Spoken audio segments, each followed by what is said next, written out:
necessarily, yeah, no, it's not like, but definitely I think I want to do it.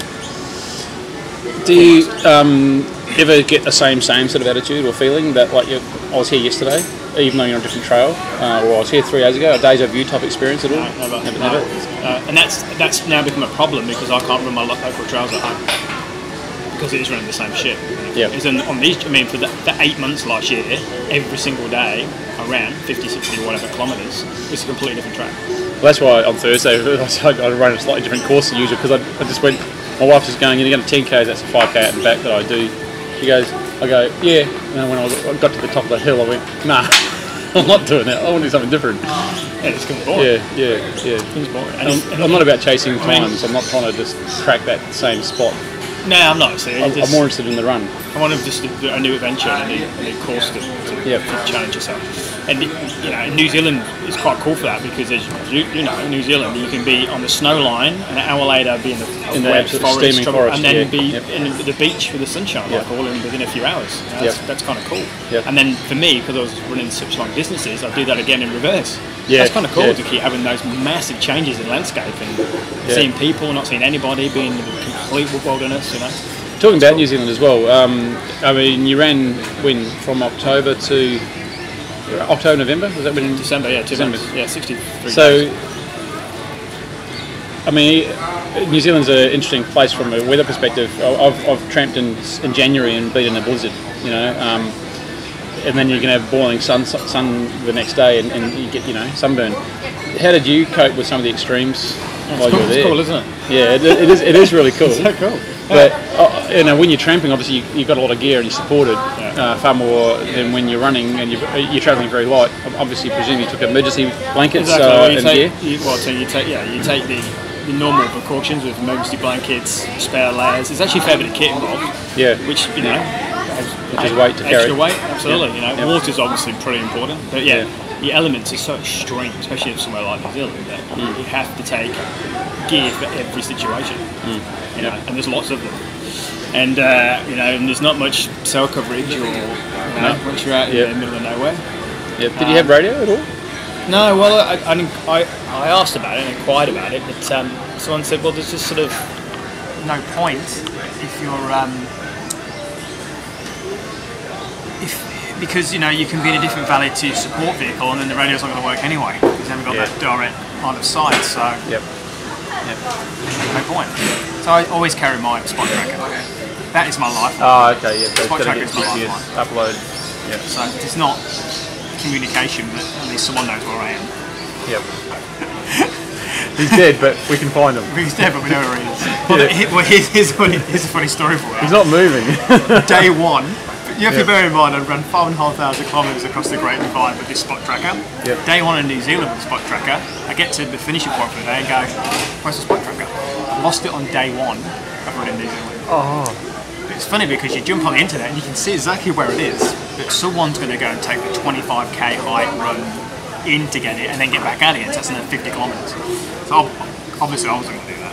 My support guy, which was my father-in-law, wasn't going to do that. Well, he just couldn't because it just balls up the next day. So we had to order a new one, but the old one was flashing there. So we found out who was going to be tracking the trail at some stage and got in contact with those people and gave them the waypoint because it is that waypoint, but no one ever found it. So. No, okay.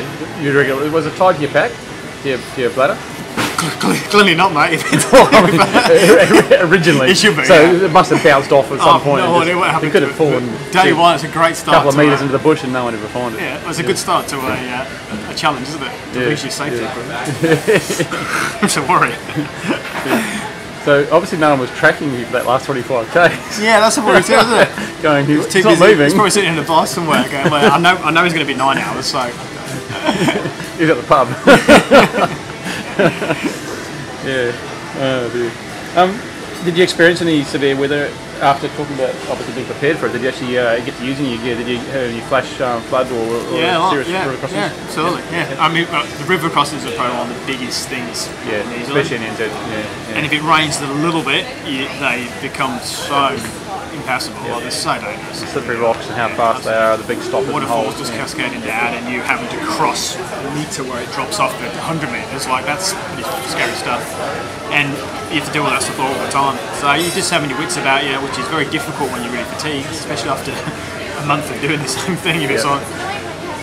So yeah, I mean that's a lot of that sort of stuff. Like I'm wading deep, fast flow, white water type stuff. Yeah. Though Australia's probably worse because you get crocodiles.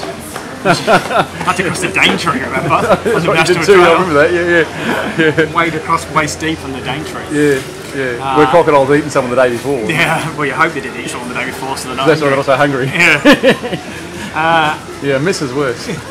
I mean, I encountered snow in Australia. I get caught out in a snowstorm. Beautiful hot day down in the Vic Alps, and next thing you know, full snowstorm. Well, yeah, the Vic Alps are very similar, I suppose, to some of the New Zealand Alps, just not as high, but I think the worst, equally rough. I think the worst thing in New Zealand for me was around sort of the Arthur's Pass National Park, where you, once you get into the park, if it rains, you can't get in or out. Like you can't get out either way because all the rivers swell up. And that road's only one road, so and if it's cut. Yeah, so they say, you know, you got to take all the gear with you because if it rains, you'll be stuck in there for maybe a few days. So you're going to be able to survive for a few days. Yep. So I was pretty prepared for that, and it did rain. I'm going up to Deception. The good news is that if that is the case, there's always rubbish bins at the huts, and there's usually plenty of food in rubbish bins.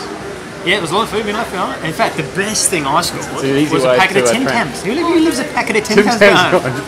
Packet of Tim Tams, thank you very much. I used to train with a guy who used to go through the tea bags and jam jars and scrape out. It saved us some people. It's a good stuff now, people. It's a good stuff. Gas canisters with a little bit of gas left in them.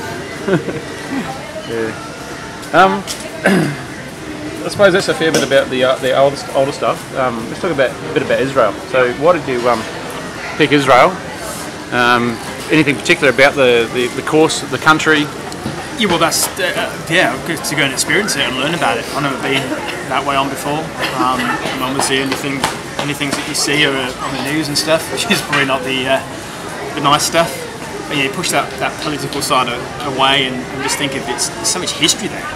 There's so much history. I mean, the trail follows some of the paths that Jesus himself apparently walked on. I mean, that's pretty enticing. Why not? That sounds pretty cool. Absolutely. It's diverse. It's a completely different culture. I mean, the last 2 runs have been here in New Zealand, so very comfortable in terms of the people and I suppose the environment to some extent. Yep. But there's going to be completely different than that. Different people, completely different environment to what I'm used to. It's going to be epic. Are you connected with any ultra running groups or support from that sort of community within Israel as well? Yeah, well, we contacted those people. Yep. There's a big thing for me and all of my projects is that I like to involve the running community or any type of community, Sure. People involved. Yeah. That's how I met yourself too. Yeah, exactly. So, it's important for me to give back and share the journey. It's not all about me. Yep. It's nice to be able to share your journey and try and inspire some people. And who is doing support for you? Is Vicky coming? Vicky's coming on this one. Awesome. So I'm back to some real tucker. She feeds me well, bless her. But that has its challenges. Having your partner with you for a 12-day stint of under pressure, I mean, things goes a bit south sometimes in a good way, I suppose. But yeah, it has its own complications having your partner. But there's full trust there. That's you can speak to the camera now if you like. Love you. Maybe I'll just put that a bit and cut the rest out. Edit that bit. No, it does. Well, that's the thing. Having your partner is, if you spend it with your partner 12 days straight in a box, or 6 months like we did on the National Trail of Australia, it has some massive complications. You just get on each other's tits and do everything else. That's what happens. And then you got that sort of pressure involved as well. So, but no, the good thing is that I can trust her, and we know what's going to happen. At least you speak the same language too, which helps. Yeah, exactly. So I think the language no, difficulties. But that's the same language. She talks shoes, and I talk about. You talk shoes. I've seen your shoe collection. Bloody hell, it's worse. That's running shoes. It's different. Yeah, true. With the kilometres marked on the bottom of them. Yeah. Got any of those for souvenirs, by the way? No, I think we'll throw a lot of my shoes away, right? There's 12 pairs of shoes on that National Trail, and I think about 8 or 9 pairs on the New Zealand Trail. Wow. It's a lot of shoes we bring back home with you. True. And they stink too, so. True. Yeah. That's true. Hey, I keep my old shoes at the front door. Scares away burglars. Right. I think there's an octopus living there. Yeah.